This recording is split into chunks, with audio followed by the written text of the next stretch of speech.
করি আমার বাচ্চাকে থেকে সরকার পালবে ওদের কাদের পালবে ঠিক আছে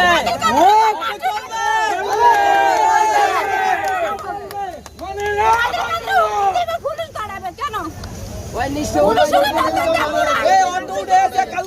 বাংলাদেশ আবার আরেকটা যুদ্ধ শুরু করে দিল বাংলাদেশে যদি যুদ্ধ লাগে আমরা মহিলারা নাকি যুদ্ধ করব ওদের কাদের দেশের লোক নাই জন্যই চলবে ওদের দেশের লোক নাই এটা তো কিছুতে সম্ভব না।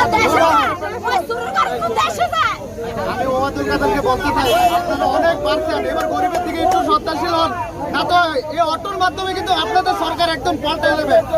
সামরিক সরকার থাকবে না, আপনি এখনো সমাধান সাবধান হয়ে যান। গরিবের মাঝে লাঠি দেন না, ওদের কাদের স্যার আপনি অনুরোধ করে বলতে চাই আপনি গরিবের মাঝে লাঠি দেন না, না তো আওয়ামী লীগ সরকার কিন্তু একবারে থাকবে না বাংলাদেশে, আমি বলে দিলাম।